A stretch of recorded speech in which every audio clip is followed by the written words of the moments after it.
Hello. It's that time of year. That time for a stream or a scream. Eh, eh, eh, eh. Tonight, we've got some stories again. I'm sorry, I don't drink wine. I prefer the more iron taste. So, as I was saying, boys and ghouls, tonight we have some stories. I know you enjoy the story. And so what I am to do now is to get up the chat. How unusual. Last year we also had a chat. And again this year.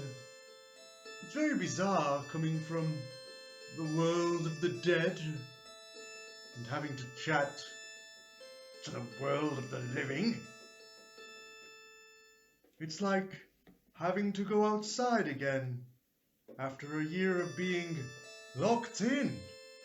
But you wouldn't understand that kind of madness, would you? And so I will check the stream to make sure my connection to the correct universe is happening.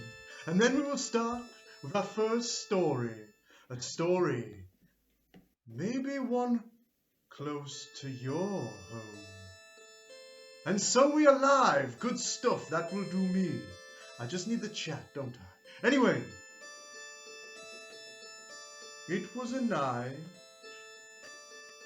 a lot like tonight, where there was a boy called Noah and his mother and his sister, and they was all excited for Halloween. They get to go trick-or-treating. Well, Noah was excited at least, but the family, not so much, especially as it wasn't Halloween yet.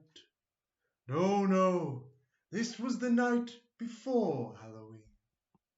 A night still very similar to tonight, where the moon lights the sky. An eerie cold can be felt, and decorations line the streets. I mean, it was so like tonight. I wonder, did it happen in your street? Well, let's start, shall we? Noah loved Halloween, as I'm sure we all do. I know you do. And as a kid who loved Halloween, he liked the horror films. He liked the ghouls, the spirits, the stories, and especially the sweets. Don't mind Mr. Fingers. He's on a timeout for bad behavior. Isn't that right, Mr. Fingers? Anyway, where were I? Yes, of course. Noah. It was the night before Halloween and the films were on. His mother had put a spooky film on for Noah. And his sister, begrudgingly, didn't want him to watch a film. You see, between you and me, Noah was a bit of a crybaby. I'm sure some of you know a crybaby. And with that, his sister thought, "Oh, Noah, you can't hack these films. They're just not for you." And Noah said, "No, I really want to watch them. I really can take it this year. I'm excited. It's okay. I won't be scared. I promise. I promise. I promise." Well, Noah, maybe you shouldn't promise something you can't live up to. Later on in the night, the film was beginning. Noah sat there, but he had no sweets. That's all he could think of, really, is sweets. But no, trick-or-treating is for Halloween only. Never before, never after. Only on the great Halloween. And so the night before, he was feeling a bit hungry, even after his beans. Everyone loves beans. And so, it was about 5 minutes into the film. His sister was upstairs, doing her own thing. And he asked, "Can I have some sweets?" His mother said, "No, not tonight." He heard a voice from the kitchen. No, he didn't want to turn around. He was watching a film. He was engulfed in the film. The scary film. Almost as scary as these stories. And so, as the moon grew in the night, the story in the film grew deeper. Noah got lost in the film. And suddenly, all he saw was a hand from behind his head. And in the hand, it wasn't sweets, but it is something that I have seen this year. Something that you might have seen this year in your own home. It was some pumpkin seeds. Have you eaten some pumpkin seeds this year? Well, as the story continues, Noah ate the seeds, but didn't look away, the same way that you can't look away tonight. And he carried on eating and eating. He's a greedy boy, Noah. And so, after a few moments, ooh, my stomach, it feels a bit off, Noah felt. Oh, my skin feels strange. You see, Noah may have ate some pumpkin seeds, the same way that you have ate pumpkin seeds. But Noah's head started to grow. His hands started to become smaller and rounder. He started to scream for his sister, "Laura! Laura!" But she didn't come. She thought he was scared of the film. The morning of Halloween, they never could find Noah, but all they saw was a new pumpkin outside. How delightful! Delightfully strange. Maybe you might end up a pumpkin too. Eh, eh, eh, eh. And who knows, when you're watching TV and you're at home safe, feeling relaxed, who knows who's in the room behind you? You see, it wasn't his mother that had fed him the seeds, but a witch. I wonder, while you watch this right now, has any of your family turned into a witch? Eh, eh, eh, eh, eh. Ignore Mother. She's ever so persistent. I don't want any sweets, or pips, or pumpkins. I just want my special juice. And so, it's not as thick as it used to be. Yeah. We'll go into our second story, shall we? Was that good? Are you now scared? Do you look around the room, worried of the person you sit next to, or you trust? Or maybe you just think, I should watch less TV. Anyway, Our next story happens in a very eerie place. Some of you may even say scary. I'm not too sure. But at the end of the day, you will see it from time to time. I'm just fixing the camera. These places are where sick people go to get better. But what is it about hospitals that are so creepy? Well, our next story commences with Chris. Chris is an old man. He sat in his hospital bed waiting to recover. And so his grandson came to see him, hoping that his granddad would get better. Chris's grandson, little George, came to say hello. He was terrified of the food. Yes, I was too when I stayed there once. I wasn't there long, mind, being where I am now. It's sometimes a pleasantry being on the other side. Isn't that right, Mother? Well, where were we? Oh, yes, the hospital.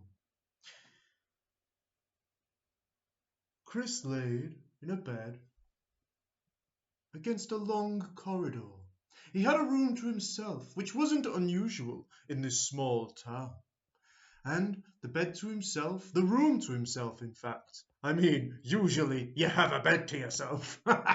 There's a real problem if you don't. But he was on his own, and so George would come most days after school to visit him. Only there was horrible nurses there, and often they'd tell George, "You have to leave now." George used to finish school, go to see his grandfather, and then he'd sometimes wonder, after he'd been, how lonely his grandfather was. He started to bring him sweets, of course, and treats, and stories of his days. And Chris was amazed by the stories of George's days. Until one night,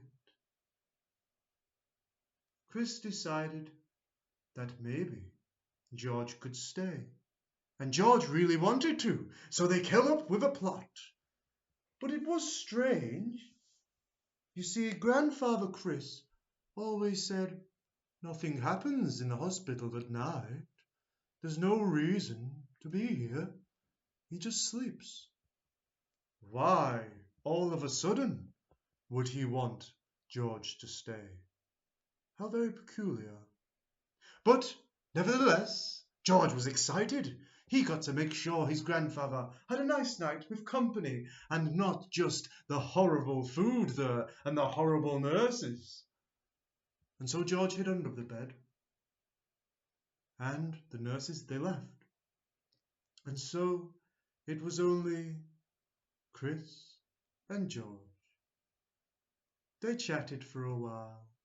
They played some games. His grandfather was really funny. Until a certain time, there was a bell. No, not a bell. A chime. No, a ringing. How peculiar.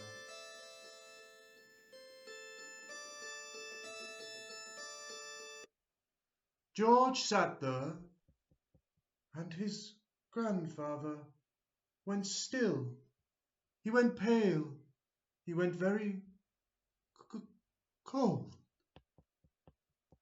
And the lights, they shut off all the way down the hall, making it last forever. It was too dark for George to go down on his own. Only at midnight, one light came on, but it was a light that would track movement. And then another, and then another. And then they both flashed. They all flashed, as if someone was walking. George peeped round and he couldn't see anyone. Maybe he could. Was that someone? What was that? That was so very strange. You see, it's hard to see the flickering of a light. That's when he heard from behind him. I guess we'll be having visitors tonight.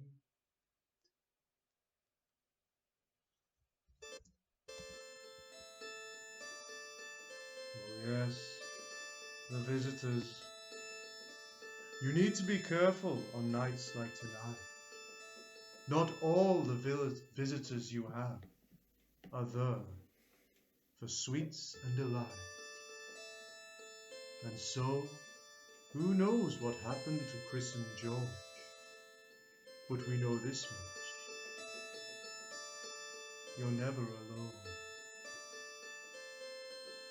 when the bell chimes. How is your night? Are you having a good time? I know I am. It's brilliant. However, let's see. There's not much light, is there? Oh well, that's not to bother. Let's see if we can get the chat up, shall we? Have you heard many stories of ghouls and ghouls? And maybe goblins? Who knows? Let's see what happens when I turn on my bright light. Oh!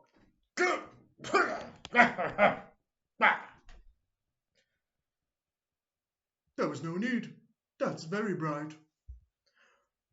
And so, on Halloween, did you know it goes back further than just trick or treat? Oh yes, Halloween goes back forever. And so it will last forever. And tonight we will have a special event. But only after the stream has been completed. So everyone, I want you to get your drinks. Sit tight to those who you care about, who you love. Because the next story, well, it might just scare you out of your wits. There was a boy. His name was Callum, and he had a younger brother. And one day he found his younger brother drawing something. It was some strange thing. What would you do if you found your brother drawing something strange? Well, what was he drawing, you might ask? That's simple. It was himself. And not only himself, but it was a clown? How very strange. Why would someone draw a clown?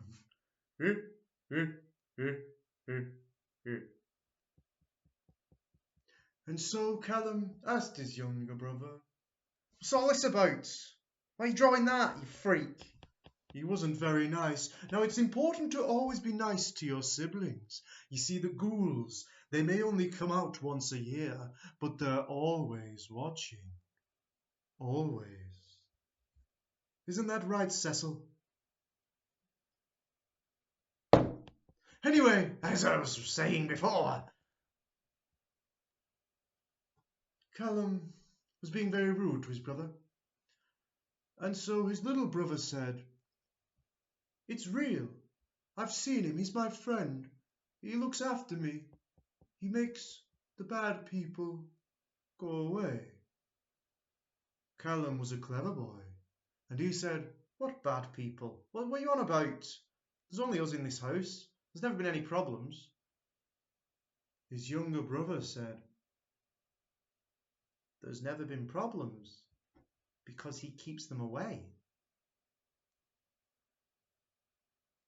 Callum felt a chill run up his spine. How could it be that his brother was so strange? After all, Callum was sporty, he was activitous, he was adventurous, and yet his brother had fantasies about clowns. How bizarre. Anyway, he shrugged it off and carried on about his merry day. Until Halloween.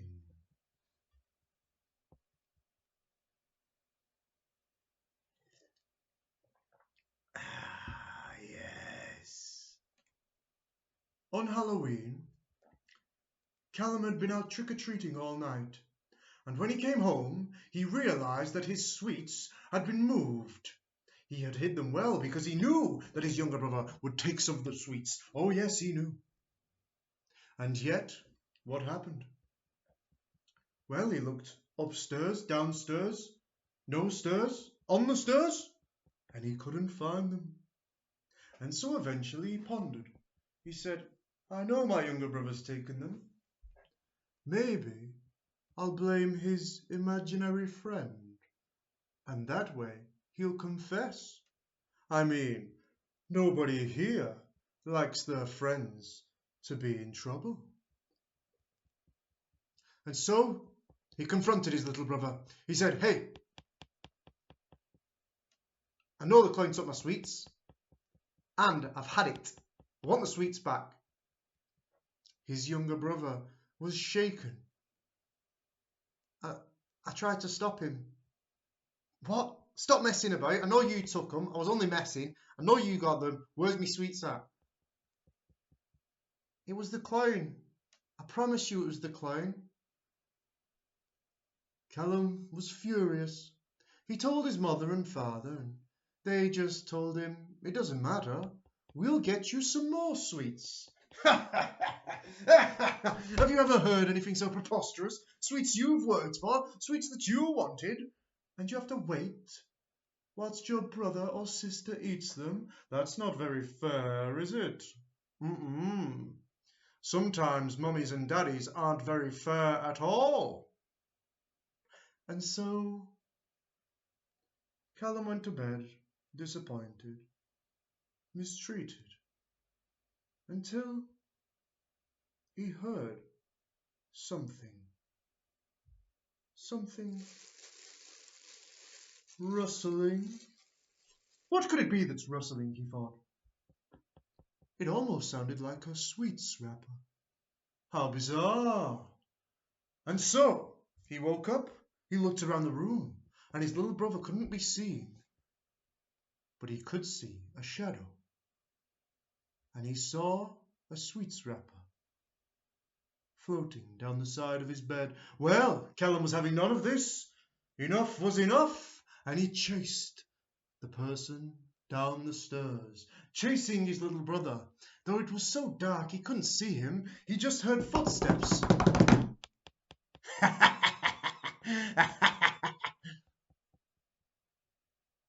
And then he looked. In the kitchen, in the hall, no sign.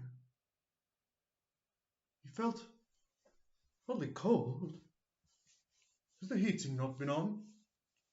No, seriously, that's a question for you parents at home. Has the heating not been on? You need to sort yourselves out. And so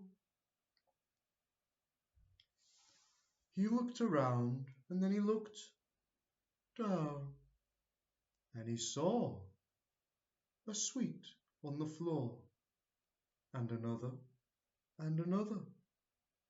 And the sweets, they led to the basement. Now, the children were not allowed in the basement. But Callum wanted his sweets, and he knew if you could hide them anywhere, they'd be in the basement.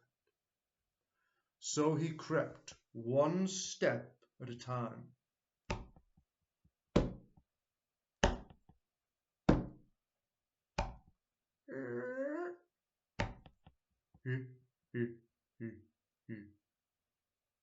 Was that a laugh? Did he hear a laugh coming from the bottom of the stairs? Maybe it was just the wind or the door. He's not so sure. But there on a table, right in front, was his sweets. Well, now we figured that out, at least I can have something to eat.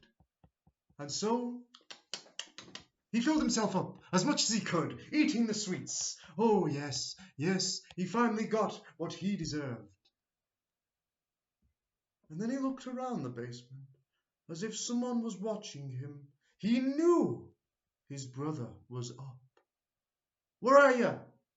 Where are you? I know you're there. Oh, no reply. And then he heard a giggle. How strange. He looked around the corner, and he could see, a shadow, a person. If that's you, I'm telling Mum you're down here. You shouldn't be down here.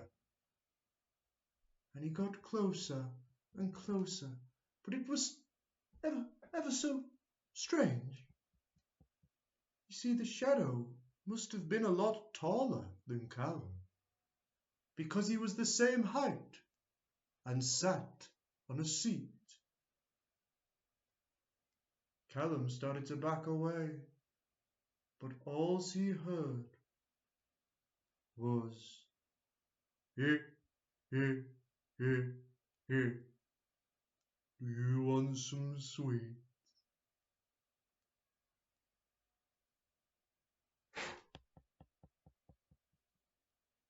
Callum was never seen again. Now I wonder what's happened to your sweets. I wouldn't go looking for them if I was you.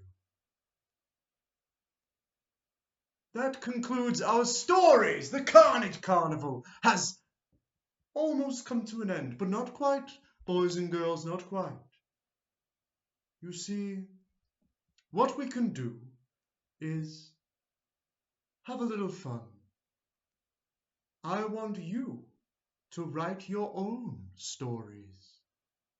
Tell your friends, your mother, your father, your siblings. Tell them all. And maybe you can join the circus. It's fun for all.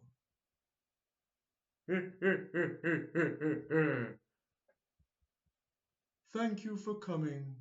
I much appreciate it. It has been a strange year. But as always, have fun.